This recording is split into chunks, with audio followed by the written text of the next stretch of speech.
Mataas na bilang ng mga kabataan na nabubuntis sa murang edad. Tinalakay sa SP.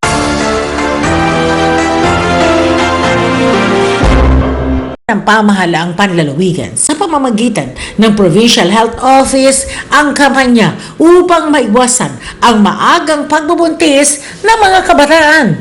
Para sa detalye ng balitang yan, narito si Tess Kalimlim. Ito'y makaraang lumabas sa report ng Provincial Health Office ang umano'y mataas na bilang ng mga kabataan na nabubuntis sa murang edad sa lalawigan.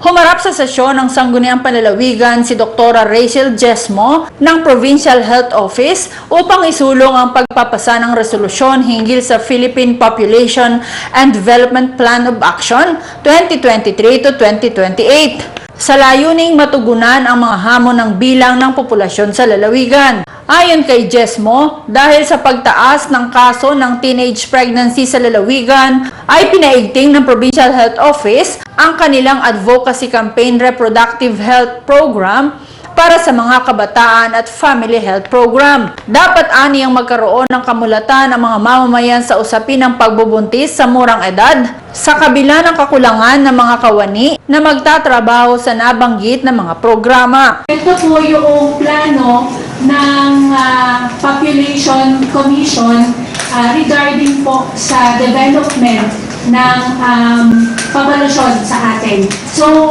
ang ginagawa po kasi ng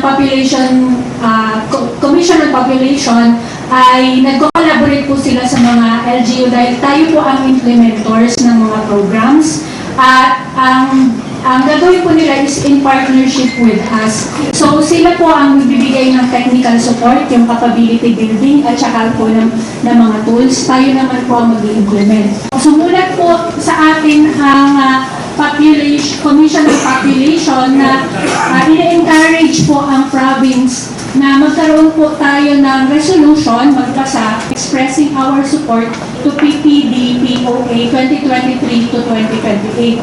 Ano po ang nilalaman nito? Masyadong madami po kasi masyadong malaki po yung PPD POA. Ang kabuuan lang po nito ay dinidirect nito ang all agency and LGU to establish population development programs and services. So, ano po yung mga key strategies nito? Optimize yung demographic opportunity kasi nakikita po ng POPCOM na tumataas daw po ang ating working age population at bumababa naman po yung population of young dependency. So, yung mga productive age po tumataas at bumababa naman po yung mga bata na nakadepende. So, ang ano po nila dito is i-optimize yung opportunity na ito to creating more jobs and etc. po yun. So, tas yung pong issues, pero yung issues daw po ng birth rate from poor families at saka increased teenage pregnancy. So, sa atin po, sa Camarines Norte, ito po ay isa rin sa ating problema. Sa amin naman po, sa PHO, meron po kaming mga family health cluster program and also adolescent health development. So, yun po yung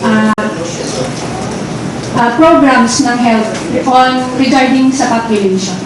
Kaugnay niyan, iminungkahi ni Vice Governor Joseph Ascucha ang pagtatalaga ng Population Officer ng Pamahalang Panlalawigan para pangasiwaan ang mga programa at mga pag-aaral na may kaugnayan sa populasyon. I believe it's better for the province of Camarines Norte that we create a position wherein an employee of the provincial government will take charge of the population concerns that we have in the province so that we can address the problems that we are encountering when it comes to population growth. And also, I believe one big problem is the teenage pregnancies that we are having, not only in the province of Camarines Norte, but it is a nationwide problem that are not being addressed as of the moment.